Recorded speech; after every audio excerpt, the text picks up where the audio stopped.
Welcome, everybody, to The Subject is Moot, where everything we discuss is debatable. I am Dom, and across from me is... Mike. And a special thanks to Vinny and Quiz, the producers of the podcast. Just so you know, for your information, we set up an email address for you to write in any comments that you have, your opinions, anything that you want to talk about. The name of the email address is thesubjectismoot@yahoo.com. And that's all one word, The Subject is Moot. No underscores, no dots. Thesubjectismoot@yahoo.com. And moot, M-O-O-T, not M-U-T-E. So, Mike, how are you today before we get started? Super. All right, then. Way to elaborate. Before we get started with today's debate, I'd like to acknowledge a loss of one of the most influential artists of our time, a true icon whose body of work might be more appreciated now that he's no longer with us than when he was here, and that's Prince. Prince was born June 7th, 1958. He was a singer, songwriter, multi-talented instrumentalist, music producer, and an actor. He was nominated 32 times for Grammy Awards and won 7 of them. He won 4 MTV Video Music Awards, a Golden Globe, and was an Academy Award winner for Purple Rain, which, by the way, is a tremendous score, one of my favorite soundtracks in my collection. He was inducted into the Rock and Roll Hall of Fame in 2004, and unfortunately, he left us on April 21st, 2016 at the age of 57. He will be missed, and I just have to say thank you, Prince. Rest in peace, Prince. This is our first podcast following our recent pilot, and we're going to be structuring our podcasts with a topic. Some of our podcasts may not have one topic that lasts the entire length. There may be 2 topics that we could talk about. And then what we'll do is we'll announce, or we'll throw out some questions based on the topics, and then give the answers at the end of the show. And at the end of that, Mike and I will also reveal what we call our artist of the podcast, which is Mike and I are going to pick an artist or a band that may be on the obscure side and feel you need to check them out. So stay tuned for our debut picks of this podcast. The introduction, basically, of our podcast today is about a band that, even though filled with turbulent relationships, were and continue to be extremely successful. Their success is not as big as it once was back in the day, but they are pretty much one of music history's greatest bands. Without going back too far, there were bands and artists, and in no specific order, such as Led Zeppelin, Yes, Jimi Hendrix, and I'm just naming a few, because there are a lot of them out there, that when you heard them for the first time, you said to yourself, wow, this band is something else. This is going to be special, and you know what? I can't wait to listen to more. There are also very few bands who set the stage the way this one in particular did. And the band that I'm referring to, in our growing up in our time, was Van Halen. The immortal Van Halen. Van Halen set the stage for future bands, and very few bands made an impression the way they did. But they also had a unique twist to them, is that they set the stage and were very successful with 2 lead singers. Not at the same time, but David Lee Roth and Sammy Hagar. Okay. They were great frontmen for Van Halen. There was a third one, Gary Cherone, but he didn't last too long, did 1 album, and they did not have the same success with Cherone that they did with Diamond Dave or the Red Rocker. And that brings us to our moot point. Who made Van Halen more successful? Who do you like better? Is it Diamond Dave or the Red Rocker? We'll break it all down for you. But before we do, we'd like to get in some facts. Some facts about the band, individual. And before we do that, we have to do our trivia questions. And we have 3 of them. Remember, you're not going to win any money for these, so don't worry if you're wrong. The first question is, how much was Eddie Van Halen paid for the solo in Michael Jackson's Beat It song? Ooh. In 1984, Eddie provided a score for what TV film?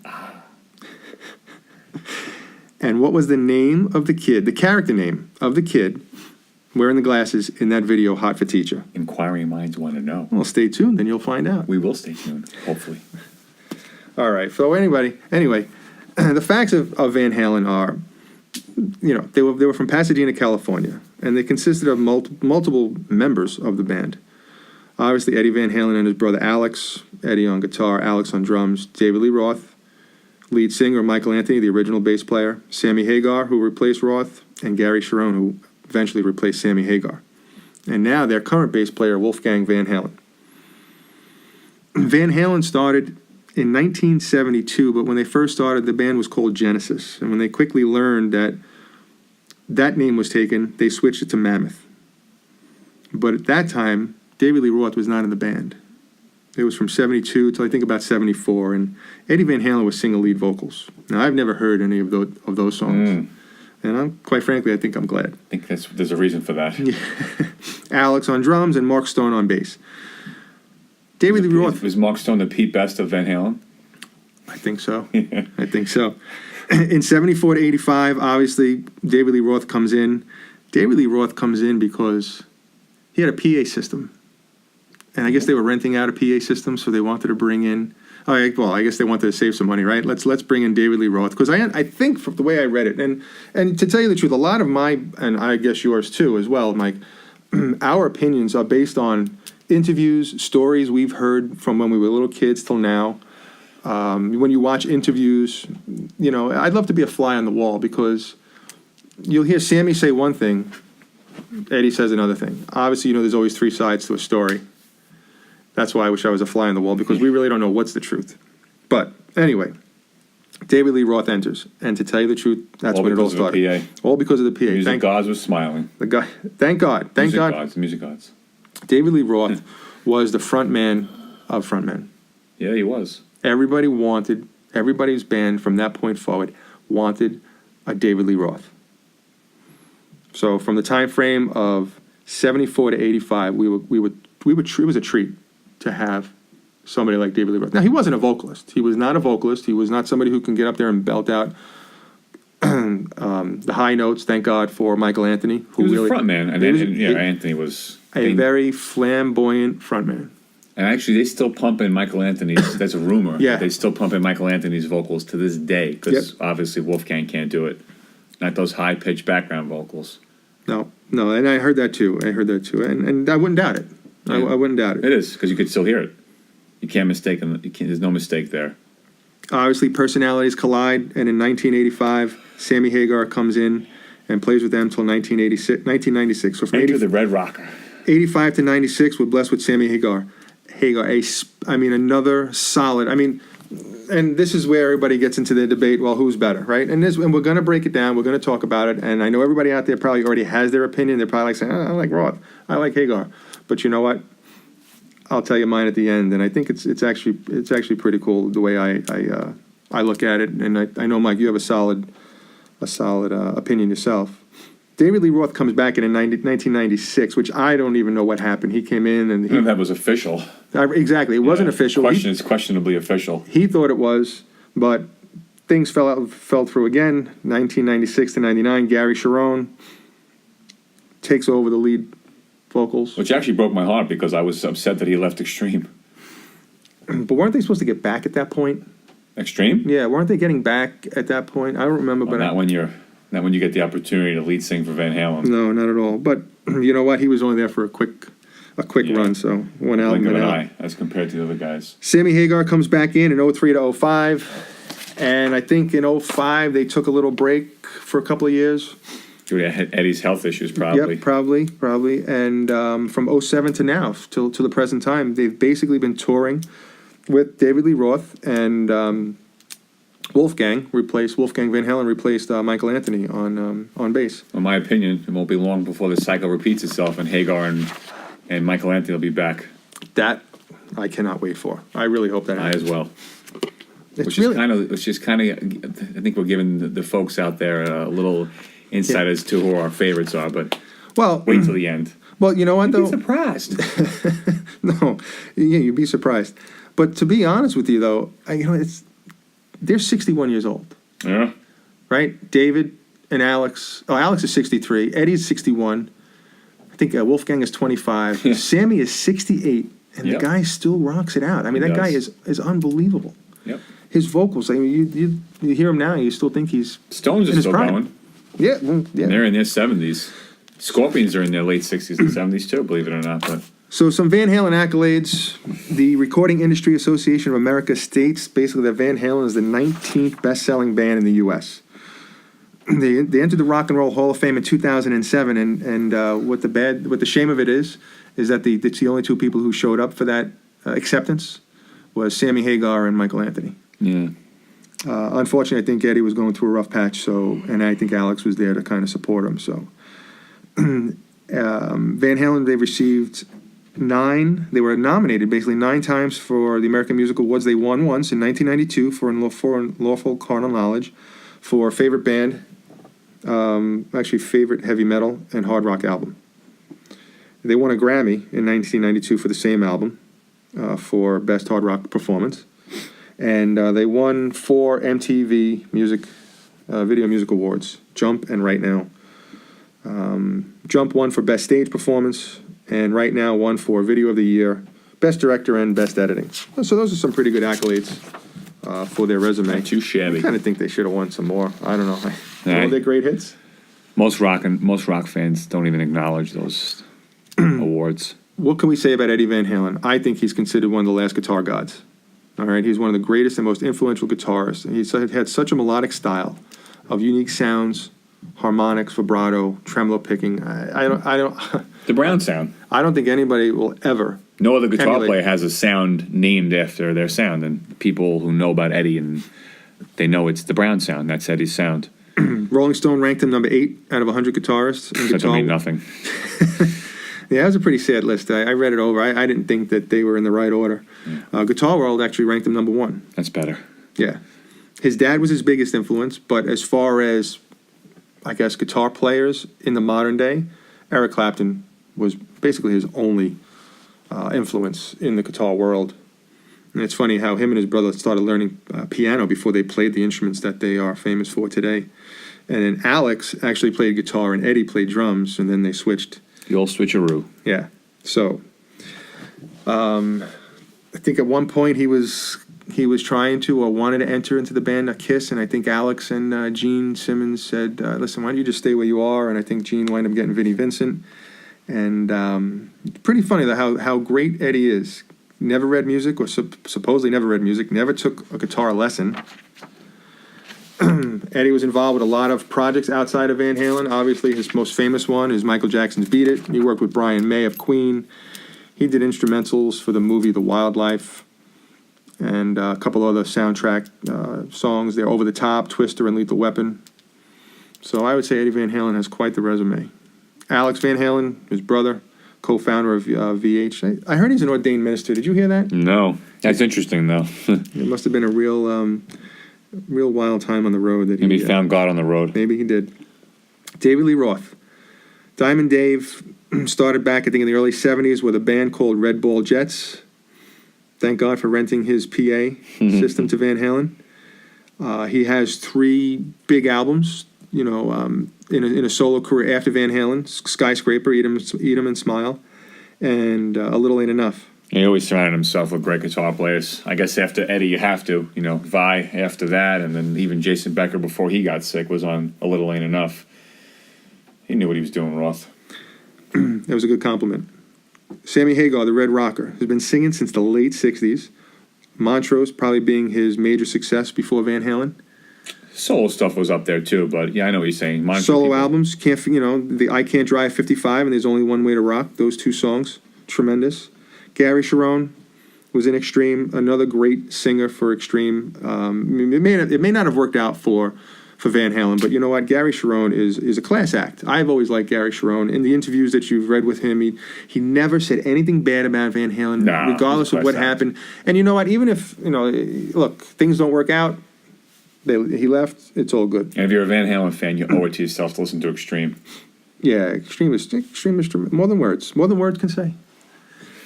Michael Anthony, solid bass player with great harmonics. I mean, it's actually Van Halen's necessity. Yeah, it's Van Halen's sound. It is. I mean, what? Any true Van Halen fan out there is going to say that you need him. Michael Anthony's high harmonies were a staple in their vocal sound. And then and he's also in Chickenfoot now, right, with Hagar, Satriani, and Chad Smith. Yeah, put 2 albums out. They're supposedly working on a 3rd. Yep. And Wolfgang Van Halen, who was responsible for their 12th album, A Different Kind of Truth. I think Dad said, you know what, son, why don't you take the reins on this one and go through some of the old archives and pull out some songs. And supposedly he picked out the songs. He's like, no, I like this one, I like that one, and you know what, that's a great solid album. That's a nice way to, if you didn't do any more studio albums, I think that's a nice way to end your. Someone had to push Eddie. What Eddie, but no, not Eddie, but what Van Halen did, and you know this, Mike, we talk about this, is kind of funny, but contract riders, anybody out there who knows what a contract rider is, it's basically information in your contract that basically, any kind of, I guess, requirements, if you want to call them that, details that need to be met contractually that are set out by the band. Like, for example, power requirements, stage details, dressing room requests, certain beverages, food, and whatever else they wanted back there. But Van Halen went a little bit further, and I could see why they went a little bit further. They had in their riders, which I call the M&M rider, they wanted a bowl of M&Ms in their dressing room, but they wanted all the brown ones removed. Sans brown M&Ms. Okay? Take out all the brown ones. Now think about Get it. them out of there. Take them out. And the reason being is if they did not, I think one time there were brown M&Ms in there, but let's say you leave them in there. That means something else could be missed in the contract. And I believe there was a time where some of the stage crew members may have been electrocuted. So I could see their reasoning in probably wanting that out. Why not? So put that in there and do what you want. let's see if you're taking us seriously. So let's talk about the studio album discography. Underneath David Lee Roth's belt, you have Van Halen 1, Van Halen 2, Women and Children First, Fair Warning, Diver Down, 1984, and A Different Kind of Truth. Sammy Hagar has 4 albums, 5150, OU812, For Unlawful Carnal Knowledge, and Balance. Gary Sharon, Van Halen 3. Van Halen 3, in my opinion, is what I call the Godfather 3 of the Van Halen catalog. So we probably won't be spending too much time on that, but... So, Mike, where do you want to start? I feel like I've been doing all the talking, so why don't you help me out? Where else can you start with Van Halen 1, one of the greatest guitar rock, I guess some people call it metal albums of all time. I mean, it's track 1 through 11, it's perfect, in my opinion. I mean, I'm not a huge fan of You Really Got Me, but it's still a perfect album. Well, in my opinion, this is a staple for all music fans. Anybody who likes hard rock, who likes guitar players, who likes rock, period.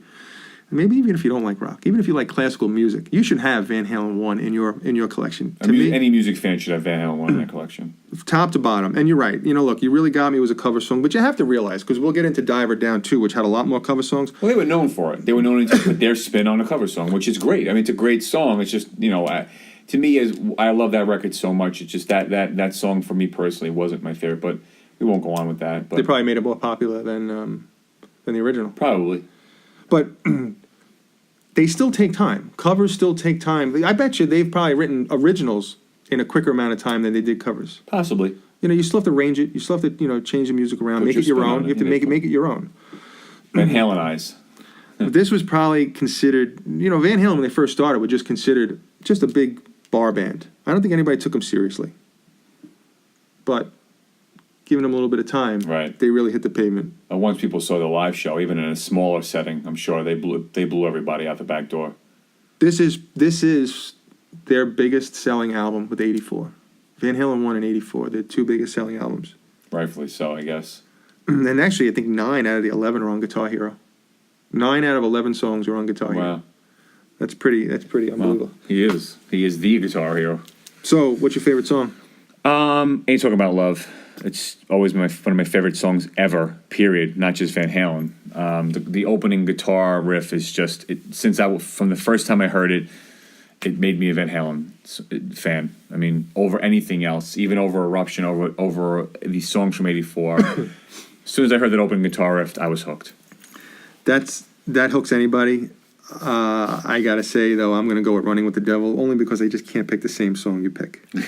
I mean, that's not that I just can't. I want to be, but I mean, because it's a great song. We played it too in a band. We played that song together, and that's a great song. But Running with the Devil for me is the song. And it's interesting when you hear Eddie's sound throughout all of those, actually through the first 6 albums. When you listen to music, in my opinion, there's only one way to listen to music if you're going to break down an album, and that's through headphones. And for me, headphones give me a real true appreciation for the album because you could hear a lot more. And the reason nuances. And the reason why I say that is, if you listen to Van Halen's music, did you ever notice that his music comes out of the left speaker? I probably have noticed that over the years. I mean, it's been a long time listening to them. I've also noticed sometimes you can even hear his amp buzz sometimes on the earlier albums, which I love. He, through the first 6 albums, had his music panned left. His guitar sound panned left. Now, let's just say you're in the car. You're in the car and you're driving, and you're driving the car, unless you're in Europe. If you're driving the car, you hear the guitar because it's on the left side. Right. If you're driving in the passenger side, you may not hear it as loud. So I think that's pretty interesting. When you listen to music, when I listen to music, if I'm going to give it like I did for all of Van Halen's music and whatever music we critique and talk about, I listen to it with headphones. And you'll be able to detect that. And I think Eddie did that because he had his sound panned left for 2 reasons that I know of, or that could be true. And he wanted that live sound with the music panned left, but he also wanted to be separated from the bass. Right. So you pan it left, so it sounds like it's really weird. So next time you get a chance, listen to it. It's all coming out of the left side. A lot of new music could be take lessons from that because sometimes you can't hear the bass. I hate when bass is drowned. Yeah, it needs to have a different different sound. And you know what? They were successful at it. It was pretty cool. I mean, most of it. I think every once in a while, maybe you may hear it coming out of the right, but you'll hear a distinct sound of the music coming at. It's all panned left, and it's pretty cool. Van Halen 2 comes out, right? Their second studio album. Well, actually, let's get back. Van Halen 1 actually went to number 19 on the charts. I'm pretty surprised at that, considering that's why you can't go by Billboard charts and record sales. No one ever. Most music fans don't. Right, because it's number 19 on the charts, yet it's their biggest selling album. Yep. Van Halen 2 comes out in 1979. Again, you got one cover on there. And second studio album reached number 6. And actually, some of those songs that are on there, were those the ones, some of the songs that are on the Gene Simmons demo, right? Because at one time, Gene Simmons demoed, was going to demo. I think they are, yeah. And I think once Gene, brought it to some record producers, and they said they're not going to go anywhere. He's like, yeah, I guess I'm not gonna, I don't know, produce your Get album. involved, yeah. Not going to get involved. No If Gene Simmons can't make money, he's not going to be involved. So, but you know that Eddie Van Halen's Black and Yellow guitar was on the front cover. I think they did the photo shoot, was placed in Dimebag Darrell's casket. Yep. Yeah. So, and I think 4 out of the 10 songs on this album were on Guitar Hero. I love Van Halen too. I like Van Halen too. Also, do you mean Van Halen 2 or do you like Van Halen? I also like Van Halen 2 as much as I like Van Halen 1. What's your favorite song then? It's a tough one on that album too. I guess "Dance the Night Away" it's a great anthem. You know, it's fitting for the time and the type of music. You know, that stadium, anthem rock, if you want to call whatever you want to call it. But to me, I love "Dance the Night Away." I'm really surprised that you picked that. I love it. That's a real commercial song. It's just great though. It's a great song. I'm going with "Light Up the Sky." Another great song. I'm going with "Light Up the Sky." That was probably my second choice. Tough to pick between the two of them, but do you remember? All right. Next time you get a chance, listen to Spanish Fly. At some point in Spanish Fly, and I want to say it's probably around 36 seconds into the song, it sounds like Eruption. Yeah, yep. Yeah, well, he does a similar, tapping pattern as Eruption. Yeah. But he's Eddie. He's allowed to. I guess so. So now you get into Women and Children First in 1980, right? I think that reached number 6. This is the first album that didn't include a cover. A little bit heavier album, right? I would think so, yeah. I mean, what do you like about this album? Women and Children, I guess, of the first 4 studio albums, was probably my least favorite, but I still love it, But of the 4, it was the one that I have to say, like, it was, even looking at it and trying to pick a track off of there, my favorite, it's even tough, because the songs are all very good, but to me, I think it was, of the first 4, my least favorite. Really? Yeah. Over Dive It Down? Remember what I just said? What? The first 4. Yeah. Diver Down is the 5th album. Oh, yeah. All right. Yeah. Yes, forgot about Fair One. Because Diver Down, to me, you hit that wall of mostly all covers. Mm-hmm. So Diver Down, to me, is almost like a Van Halen cover album of them doing, because it's mostly covers, but we'll get there. But yeah, Women and Children, great, another great record though. But it's just, to me, it's more of what they do great. just write 3 to 4 minute rock songs that you just want to play and air guitar in your bedroom too. If if you were listening to 1980, and he just continued to do what they were doing. What's your pick? It's a tough one. What'd you go with? And the Cradle Will Rock. That's a classic. It's a classic record. I struggled with my favorite on this one. You know that I think the opening, he actually plugs his electric piano into the Marshall amp. Yeah. Just to be different, I guess I'll go with Everybody Wants Some. Yeah, that's my second pick. Yeah, that's 1 and 2. Go 1 and 2. I mean, I like Take Your Whiskey Home and Could This Be Magic. Those are great songs. There's so many. Again, it's another album of where each album it gets difficult to pick what your favorite is. All right, so I mistakenly thought Diver Down was before Fair Warning, although I just had a little mental relapse there. No big deal. Fair Warning comes out in 1981. I'm sorry, 1981. Hits number 6 on the Billboard. Something this is a tough album. This is a good album. I love Fair Warning. This is this top to bottom.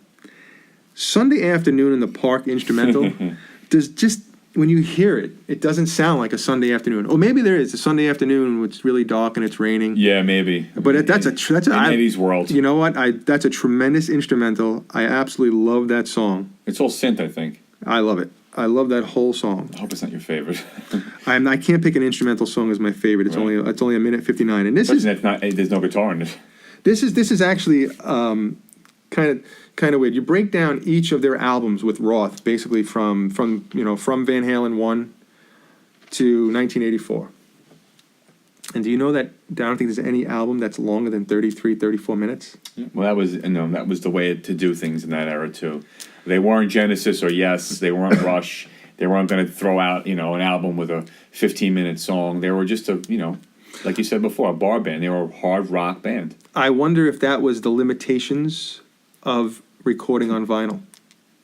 Because from what I understand, when you record on vinyl, you could record up to 22 minutes a side with great studio quality. You could also, like anything else, you could record at a higher speed. The sound quality is not as good, right? But I think for each side, you could record. Now, they have tons of music. Yeah, but Yes and Genesis had very long records in the 70s. I don't know. I don't know how they recorded. That's just from research that I've heard. I guess research. But Stream Like the Rain or Rock was, fans wanted 3 and 4 minute songs. They wanted it quick and. What did Billy Joel say? Billy Joel said, "If you want to make a hit, if you want a hit, you got to make it fit. Cut it down to 305." Right. So, top to bottom, Fair Warning is actually tremendous. I love it. Yeah. Always did. Always will. What's your pick? I'm going to go away from convention and stay away from Unchained, as great of a song as it is. I was going to say. So, what's your pick with the hit song which Unchained? Probably hear about it later. I love the beginning of the opening with the way Eddie's even the sound, whatever effect he's using, if it's flange or phaser. I love that song. So This Is Love is a great song too, but I'm going to go with Hear About It Later. I'm going to pick Mean Streets. I stayed away from the two I had staples. to. I know you have to. Listen, I understand because Mean Streets is fantastic. If Sunday Afternoon was do you know what? Put another minute on Sunday Afternoon, I'd have a hard time not picking that. Of course you would, you rebel. So anyway, getting now to Diver Down, which is, like I said before, look, it's covers, basically from top to bottom with only 3 songs, I think, on here, right? It's funny because you think it's all covers, but then you really sit down and look at it, and there's still a handful of originals on there. Yeah. And one of my favorite Van Halen originals is on that album, too. Which is? I love Little Guitars. Mm-hmm. The song itself is just so great. Everything about it, from the intro to the song, it's just got such a nice pep to it. So you already know my pick. I just gave my pick right off the bat. Yeah, I'm going to go with Little Guitars, too, and it's very hard. There's only 3 songs to pick from. Well, Hang 'em High is there, isn't it? Yeah, Hang 'em High there and The Full Bug. Full Bug's a great song, too. Yeah, but I'm still going to pick Little Guitars. I'm going to pick Little Guitars, but to be honest with you, Cathedral is a great instrumental. It's a great instrumental. Volume swell. It's Yeah. so great. Yeah, absolutely one of my favorites. He still does it live, I think. He's always done it live during his solo spot. And why shouldn't he? I think, from what I read, Alex and Eddie, this is probably their least favorite, but I think a fun album for them to create. And probably just as hard. I mean, like I said before, you have to. I think they recorded it within 12 weeks. I think it was a Roth and maybe Ted Templeman idea to do this album. I forget if it was who. Well, it was definitely Roth and someone else. I guess. just don't know if it was Templeman or someone else. I think it was them, though, the two of them. I think what happened was Pretty Woman was released, and it became a hit. And I think they went to the drawing board. And I love their version of it. Yeah. You know what? The way Intruder goes right into it. But I think that's what happened. I think when they put out that Pretty Woman song, the cover, and I think they just followed it up with a bunch of other covers. Dancing in the Street is great too, and I love Where Have All the Good Times Gone. Actually, for the longest time, I thought it was actually their song because they made that song theirs. Where Have All the Good Times Gone. It sounds like a Van Halen song. Now, actually, I know one of the things we forgot to mention on Diver Down was that Eddie Van Halen's dad played the clarinet. Oh. On Big Bad Bill. It's a great song. And you know what? That's got to be something special. Yeah, I'm sure it is. You know what I mean? To have, one of your, I guess, influences to play with you and that being your dad. Eddie made it a family thing. Dad and his him, his brother, and his father, and many years later, His son. I'm saying, Eddie he makes it a family thing. What's more important than family? So then we come on to 1984. Let's talk about 1984 because I think it was could have been the reason why because of what Eddie does and Michael Jackson's song Beat It, that although it's probably not because Michael Jackson's Beat It album, Thriller album was tremendous and that goes to number 1 on the billboards. Forever. Right? 1984 comes in. The closest they get with David Lee Roth, 1 through 6 album, okay? The closest they get to number 1 is this album, 1984, and it hits number 2. Right in front of that is Michael Jackson's Thriller, which which Eddie Van Halen plays, the lead solo. He actually rearranged that song too. He rearranged the solo portion of it, and at the end, I think when he rearranged it, he says to Michael, he's like, Mike, I really hope you don't mind. I kind of rearranged your song. I love it, Eddie. So. But that's actually their biggest selling album, along with Van Halen 1, 1984. It reached number 2. Jump was number 1, but I don't know if that also then switched to number 2 because Eddie was on. I think he was on an interview with LL Cool J when they did their project together, and he said I think when Michael Jackson's hair went on fire, it actually I think went to number 1 that song, but who knows. But anyway, you have Hot for Teacher, Panama. I think 3 out of the 9 songs are on Guitar Hero. So what's your favorite? Probably House of Pain or Girl Gone Bad. Or I'll Wait. I mean, those last 3 songs I love because you hear Jump in Panama so much. They're still great. I won't put on 84 without listening. I won't put on any of Van Halen's records without listening to the first track to the last track. That's just how I am. I love all their records front to back. But I'll stick with House of Pain. But those last 3 songs in '84 are extremely strong. I think they could have been singles themselves. I'm going with I'll Wait. I listen to that song all the time, all day long. I would just put it on and just hit the loop, and it would just play over and over again. I love that song. I got to pick it. It's definitely one of their more commercial ones, but that's the one I'm going with. It's because your buddy Michael McDonald was credited as a songwriter. Oh, he's one of my favorite vocalists of all time. Okay, so now we get into the Sammy Hagar era, which was interesting. They go away from their pan left sound, right? Eddie goes away from that, and now you hear it split right down the middle, left and right, guitar sounds in stereo. That could have been a Ted Templeman move as well. Or I think it was Eddie. Eddie does everything he does sound-wise is his own ideas. Even his sound changed a bit. The Brown, he moved. I mean, he still had his Brown sound, but he had a very stereo chorus sound within those first 2 records.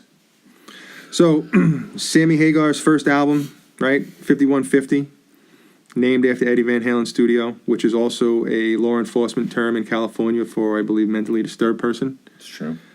Hits number 1. So let's just say it. Sammy Hagar is on 4 of Van Halen's albums, and every one of them hits number 1. I have to say it up front. And it should be said. There's something. It's factual. There's something to be said about that. It's factual. Hits number 1.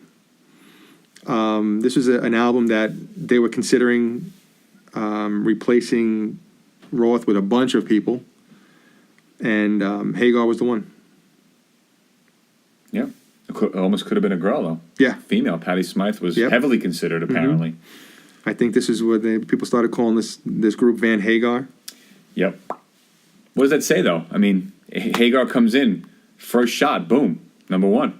I mean, yeah, Some people will argue and saying, who cares what Billboard has to say, but no. the bottom line is it's their first number one album. Listen, they're credited, they celebrated, they were awarded it. You have to enjoy it. Yeah. It is what it is. And look, And it was regardless. multi-platinum, so the sales don't lie either. No instrumental tracks on this one. Top to bottom, energy. Listen, let's talk about this. And what we didn't talk about is actually in the first 6 albums, we didn't really talk about David Lee Roth.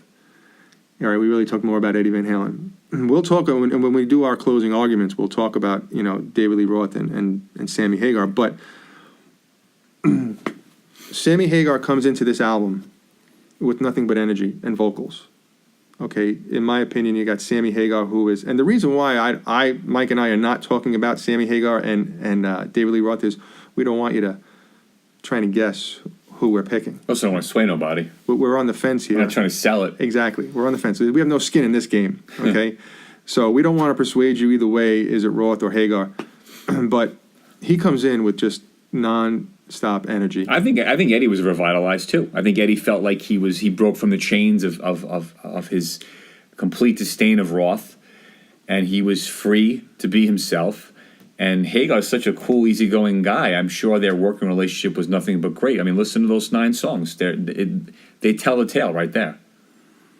This album is well, and you're right. It's honestly it's like a new relationship. Yeah, Right? It is. The It's honeymoon. revitalizing. The It's like honeymoon. You could hear it. You could hear it in the music. You could hear it in the sound, the attitude of the songs. I mean, you're just looking at top to bottom with just tremendous songs, and if anybody who's familiar with this song, is just straightforward, in your face rock and roll with great sounding solos and guitar work. I couldn't pick a song. To be honest with you, I'm having a difficult time. I'm going with oh Jesus, I don't know. It's a toss between 5150, Dreams, and The Best of Both Worlds. Yeah, I love 5150. I'll probably go with that, so I don't go with any of the singles or the more popular songs. I'll stick with 5150. But overall, I think the weakest song on the album is Inside. But that, to me, the way that the album closes out with that song, it just works. I can't explain it, but even how the song kind of pans out with them kind of joking around a little bit at the end there, it's still fitting. But the top to bottom, it's another great Van Halen album. I'm going to go with Dreams, and the reason why I go with Dreams is because, you know what, this actually maybe just summarizes what Sammy Hagar and Van Halen, Eddie and Alex and Michael Anthony, I mean, you grow up probably saying, I want to be a rock and roll, star, Yep. superstar. And you know It's what? an uplifting song. Yeah. It's just got such an uplifting, the music to it, the vocals, the sound, everything. It's a perfect song. I agree. Plus, I was going to pick 5150, but since you picked it, but Dreams is the one that and those are my 3 favorite, but it could be any one of those. I know. OU812 comes in at 1988, Van Hagar. Hagar's second album. Hits number 1 again. Okay. 2 for 2. I think this album was dedicated to Van Halen's dad. All right. I think he died in 1986 at the age of 66, which was very, very young. It did have one cover. I think Political Blues, yeah. which is actually was a bonus song. Well, I don't even know if that made the cassette or the vinyl, to be honest with you. That may have just been a CD release bonus track. I'm not 100% sure. This is a tremendous album. I'd have a hard time picking which one is my number 1, but I'm going to, well, you go. It's probably a toss-up between Mine Oh Mine and When It's Love. The solo and When It's Love, I remember even hearing it as a kid, just blew me away. Even in the video, he plays a little first part and then scratches his head. Like, even when I hear that song today, I can't hear that beginning part of the solo without thinking of Eddie in that video. But even the way the album starts off with Mine Oh Mine is great. The harmony in Mine Oh Mine was awesome. So it's a real toss-up with those two. It's like 5150, right? Yeah. You could really just, you know what, ask me tomorrow. Yeah, I know. Ask me tomorrow, I may tell you something Put the different. album on right now, and we may change our mind. I'm going with, you didn't tell me. Can't. You can't. I really can't. I'm It's going that with When It's difficult. Love. I'm gonna go with When It's Love because I have to pick one, or I like to pick one. So When It's Love is I like All Fired Up. Right? Yeah, it's a great song. Everything on there, but that's my pick. Then you have 1991 for Unlawful Carnal Knowledge, another tremendous album, hits #1. I think it's a little heavier, right? A little. Oh, heav- yeah. a little heavier than the other two. I like what he did with Pound Cake, right? Pretty creative. Picks up a power drill, puts it next to. Paul Gilbert did it first. Wow. Always remember that. Folks out there, remember, Paul Gilbert did it first. Mike likes Paul Gilbert. He's got a very special place in his heart for Paul Gilbert because I think his first major guitar that Mike actually owns is a Paul Gilbert Ibanez model. Plus, he's my third favorite guitar player of all time. Yeah. So We won't get into that. But yes, it definitely was awesome hearing that. He definitely put it out front there. And Pound Cake was great. The drumming in Pound Cake, the song itself, Hagar's lyrics, vocals, the bass, everything about Pound Cake. When that song came out, I think it blew everybody away because it definitely was heavier than the prior two albums. And again, it was just another third. I think it's their second best with Hagar, in my opinion. After 5150, maybe even as good as 5150. well, definitely. I think OU812, which is very hard to say, but it would probably be, if I had to pick 1 through 4, OU812 is the fourth one. And 5150 and Carnal Knowledge is definitely, I mean, right now I'm picking, Judgment Day Great song. of my picks. Judgment Day. Since we're staying away from Pound Cake, I'll pick Dream Is Over. I love that. You got Dream Is Over, you got Right Now, Top of the World, more of their commercial songs, but you know what? Still, again, another 1 through 11. Yeah. Solid. You can't go wrong. This is one of those albums where, you know what, you put it on start to finish, and you're in a great place. That's how I am with every Van Halen, except for 3. Well, like I said, I'm not really. All right, so we didn't get to 3 yet. All right. So let's get to 3 when we get to 3. Yeah. All right, so comes in at now the fourth album, Balance, 1995. Again, Hagar's fourth album and fourth album that hits #1. Underrated, I think. Undersung. I don't know if it was the way the music industry was going, but I really feel that this is such another strong record with Hagar, and I even like it better than 0812. Definitely an underrated, undersung Van Halen album. Maybe there's a lot more fans out there who agree with me. I hope so. This is definitely an underrated one, and I think because of Carnal Knowledge and 5150, and even OU812, I think because of the more of the commercial songs, I think Balance doesn't get its credit. Maybe, but I think it also has to do with the way where the music industry was going too. Because you have to realize right now that type of arena rock, it's the only reason they were surviving then is because they were Van Halen. That arena rock stuff was kind of, this was like, even in 95, this was like the tail end of grunge. So the music industry was, the industry was changing, people's tastes were changing. So, but still, it still was #1 because it's Van Halen, that's why. Simply said. 2 tremendous songs in this album, Not Enough and Feeling, that really just bring out Sammy Hagar's vocals. Yep. Okay, and it makes you just listen to that. Okay, Not Enough, #7, and #12, Feeling. Those 2 songs, listen to it. His vocals, tremendous. It just shows you that, you know what, Sammy Hagar he can sing. He's tremendous, and he can sing. The guy came to play. Okay, definitely he had big shoes to fill, and you know what? I think he was more talented as a vocalist. No question. I don't think anybody's going to debate that except the true diehard people who, no matter what you say, they won't even want to hear you. They won't argue with you. Well, those diehards wouldn't even give a Hagar album a chance. Right. Once Roth left, they were done with Van Halen. Top to bottom, solid. You have the 7th Seal coming in, right? I love the Monks in the beginning of that. Everything about it, right? Can't Stop Loving You is a little cheesy, but you know what? It's still a good song. It's catchy. But you know what though? You kind of let that slide because you're like, hey, it's Van Halen. Yeah. Okay, Eddie's going to give you a treat with his guitar work. Of course, you wait for it. Yeah. So you know what? All right. So you could even say that the band, the song is a little soft. It's commercial, whatever. But you know what? Enjoy it. Enjoy the vocals. Pick it apart. Listen to the guitar work. and you know what? You probably won't think it's so cheesy or commercial. I'm going with the song "Aftershock," the eighth track.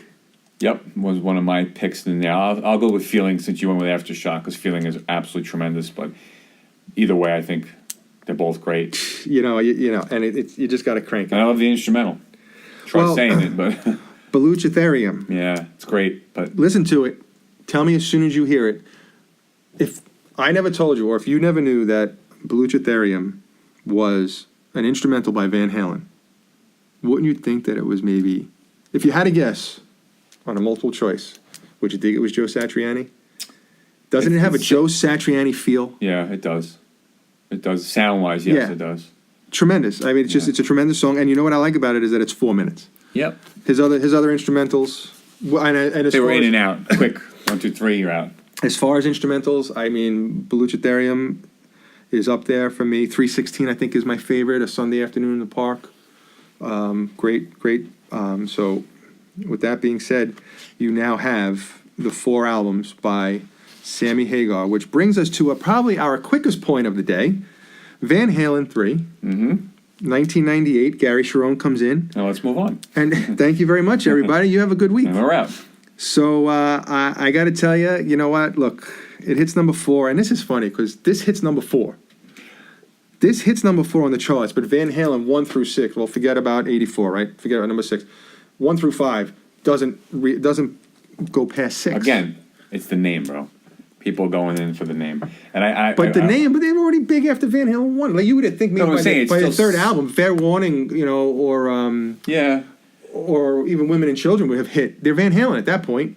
But the '90s, people were spending money. You know, music was easier to buy. CD format, cassette format. You know, I don't even know if this is pressed on vinyl. Probably not. Not at this point. This was Michael Anthony's last album. Yes, it was. And I want to say this. I'm going to stick up for Sharon and say he should not be blamed for the poor material on this record because he did not write this record. People will blame Sharon, but he should not be the one to blame. That's all I'll say about. You know something? There were a couple of songs on there that I kind of like. Look, Only One I Want is a good song. There's some solid songs Okay, on there. Yeah. Dirty Water Dog, Fire in the Hole, Year to the Day. Year to the Day, I like, Yeah, it's good. but it doesn't have to be 8.5 minutes. I know. Okay, I mean it actually gets dragged out to the point where you feel like you're eating ice cream too fast. You're like, all right, enough already. All right. Yeah. Ballad or The Bullet, it's all right. If I had to pick, I'm picking Dirty Water Dog. I have to go with the same thing if we're going to just go quickly with this. And I'm sure there are fans out there who will always, just like with Metallica's Saint Anger, you're going to get the real diehard Van Halen fans who are going to stick up for it. And they should, hopefully, because Sharon was a great vocalist. We saw him live. He did a fantastic job during the live shows. But it still will be looked at as the Godfather of their albums. Godfather 3 of their albums, Yep. like you said. Fast forward a whole bunch of years. Studio-wise. You know, to what you can call present day, 2012, a different kind of truth. I already know my pick, and I have to say, when I heard this, and anytime you listen to an album, there's just no way you can just say, okay, after the first album, this is my favorite song, or this is what I think. You need to listen to it over and over and over again. And this was an album that I gave it a good listen over and over again. I mean, this is their first album with Roth since 1984. It's 28 years. 28 years, that's a long time, right? Yep. I think this is actually the first one that Wolfgang played on, right? We're replacing Michael Anthony. I think it had a lot to do with the writing that you had mentioned. Well, he had a lot to do with the album, picking the songs. Getting them moving to record a studio album. Yeah. So what he did was, I think Eddie said, all right, Wolfgang, go into the archives, pick out the songs. And then David Lee Roth redid the lyrics. Yeah. So I think this is actually Wolfgang and David Lee Roth's project. Yeah, because a lot of the music was already written. Eddie has such an archive. Eddie and Alex have such an archive of recorded music that's all they had to do was say, give us some. I'm going to go through some of your archives. Let's pick out some strong songs, stuff that may have been from the past that never made records. From the 70s and 80s. They actually went back to the 70s She's and the 80s. Woman has been around since the 70s. And we're going to work on it and make an album. I'm going to be honest with you, every diehard Van Halen fan that I knew, we were not expecting this record to come out. When it did come out, we didn't know what to expect. And every single fan that I knew personally said the same thing. They couldn't believe how good it was. It just blew everybody away. This is you know what? Solid. If Van Halen does not put out another studio album, It's a good way to go out. definitely went out. I mean, you're I talking hope about not, but it's a good way to go out. 12 albums. 12 albums. And out of those 12, not Godfather 3, Van Halen 3. It's funny how they're both called 3. Yep. You have Godfather 3. Yep. I guess you can't keep writing number ones, right? You have Godfather 3 and Van Halen 3. Two labeled 3 albums that just didn't do. I guess don't, if you ever want to put out something, don't label it 3. But otherwise, let's say 10 out of 12 albums. How many people in their collection can put out, in their catalog, how many bands put out albums out of 12, 10 of them that are big hits? Rush. All right. I'm saying, Well, I asked the question. you did ask me I a asked the question. Yeah. All right, You different kind. should have known you were going to get an answer from me. I know. You always have something to say. A different kind of truth. What's your pick? Chinatown, hands down, love it. I like Outer Space. I mean, I love She's the Woman, but again, it's an old No. VH song. So. You know what? Tattoo, She's the Woman, You and Your Blues is a tremendous song. They're all And you know great. what? Again. I'm going to pick Outer Space. I think it would be a toss-up between You and Your Blues, but I'm picking Outer Space. I'll stick with Chinatown. So we just went through Diamond Dave and Red Rocker's portfolio. Okay? And if you go back and you see, okay, Roth had 7 albums and Hagar had 4. But break it down by minutes. They're not Yeah. too far off. Yeah, I'm sure. Right, like I said, David, Van Halen's first 6 albums with 30. I think Van Halen 1 was 35 and change, 35 minutes and change, and the rest were like 33, 31. A Different Kind of Truth, about 49 minutes, 49 and change. Well, Carnal Knowledge and Balance really, they started putting more songs and more, the lengthier songs on those records too. So Hagar had 4 albums that were probably somewhere in the vicinity of 200 minutes. But let's put aside the solo songs that they had on their greatest hits. Let's not count those. I mean, there was just a couple on each one. They're worth mentioning because they're definitely. So Roth has more music than Hagar. But let's talk about who we like better. Go for it. Now, my closing arguments are these. This is one of those things where, look, I play the fence. I think you have to play the fence. Look at this objectively. Take a step back. In this case, maybe you need to take a couple of steps back. Throw your headphones on and just really, really listen.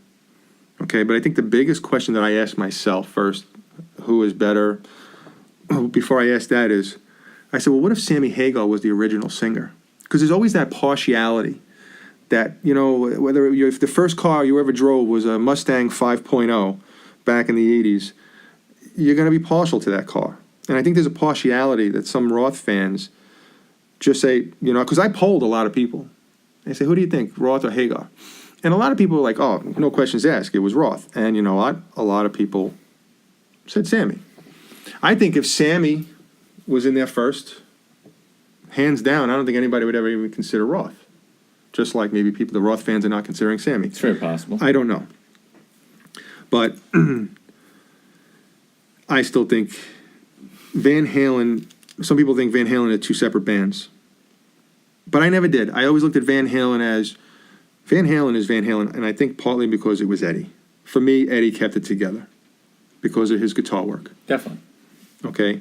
And they just happened to have 2 singers. But if I was in the mood to listen to Hagar, I listened to Hagar. If I was in the mood to listen to Roth, I had Roth.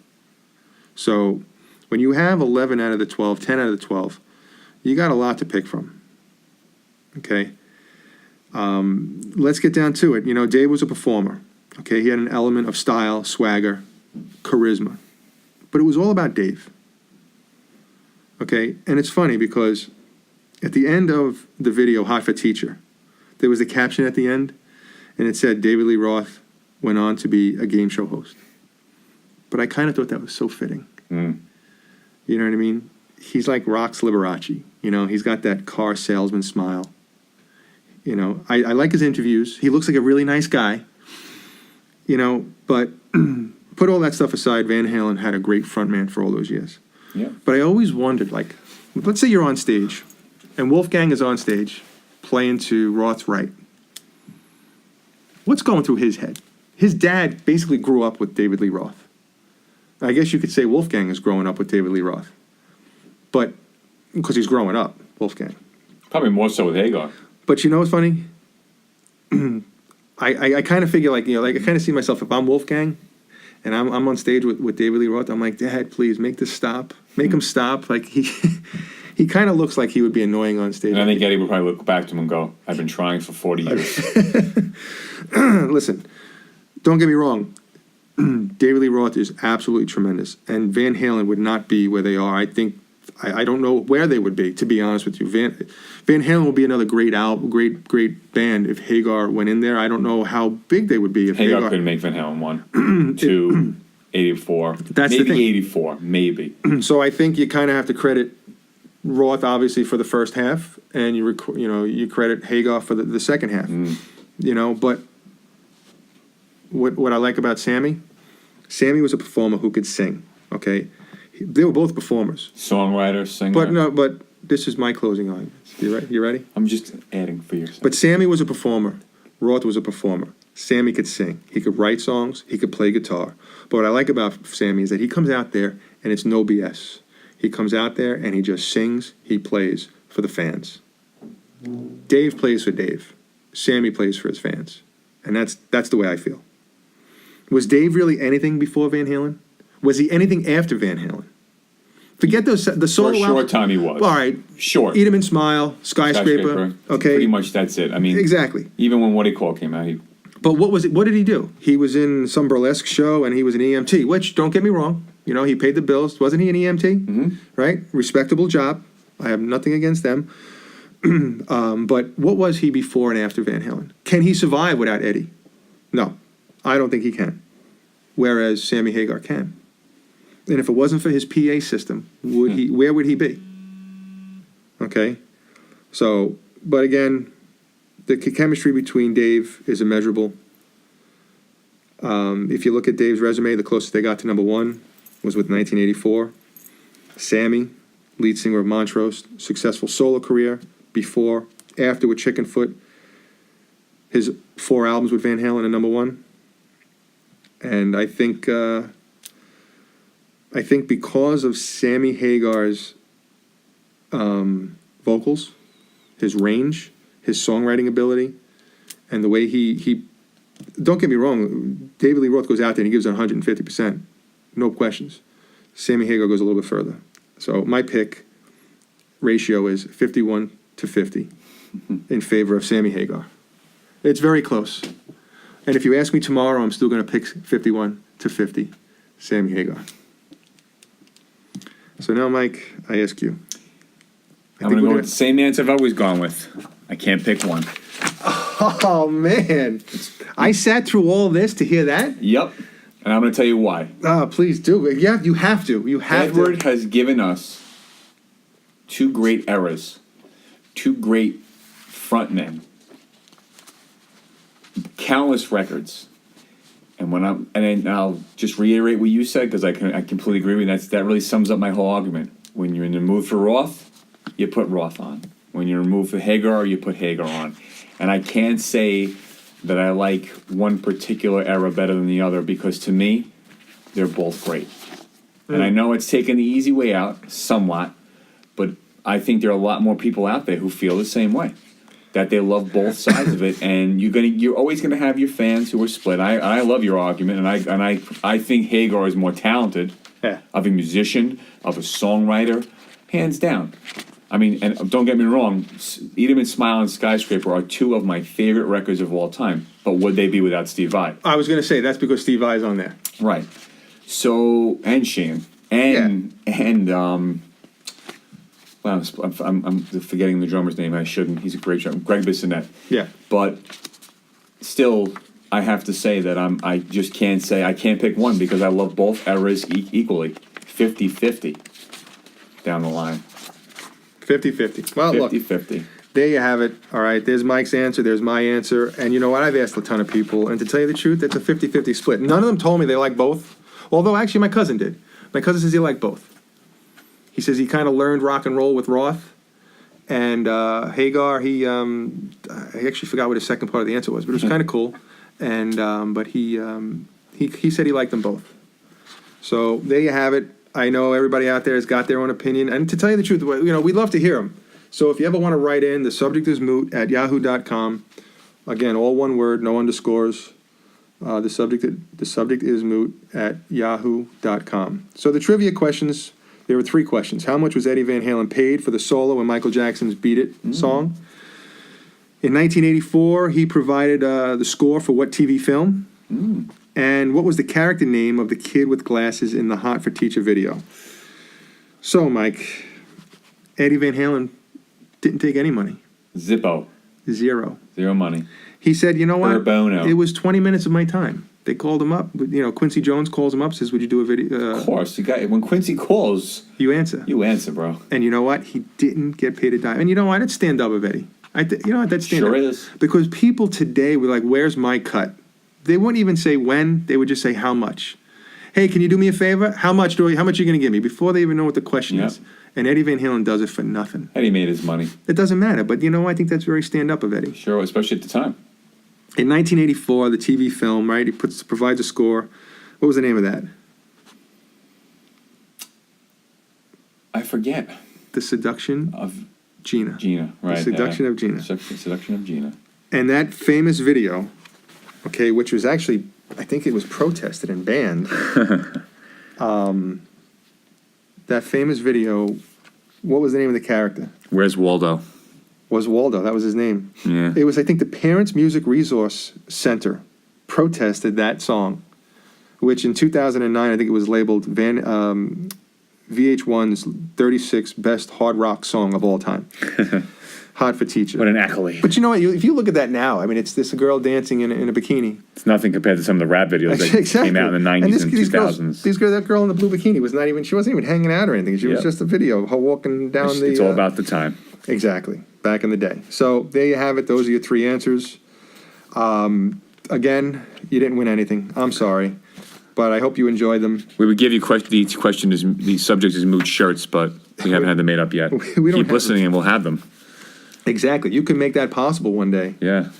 So now we get to our artist of the podcast, which let's keep it brief. You know what? This is actually a very long show for us, and you know, we hope you enjoy it. But when we get to we have the artist of the podcast. And do you care to go first, Mike? My artist of the podcast this month, or podcast, is going to be a band called Dizzy Miz, M-I-Z-Z, Lizzy. They were around in the 90s. I love they had 2 studio albums. Absolutely fantastic. They're even hard to put into a category. Obviously, it's rock. And they just came back after all of these years with a new studio album, got back together, did some touring in Japan, obviously, of course. Everybody's big in Japan. It's called Forward in Reverse. I think any rock fan should check it out. Great vocals, great music. It was a nice surprise and a great comeback for an obscure band. Check it out. All right, that's good. Definitely will. My artist of the podcast is Morgan James. She is a female vocalist, born November 24th, 1981. She's young, from Boise, Idaho.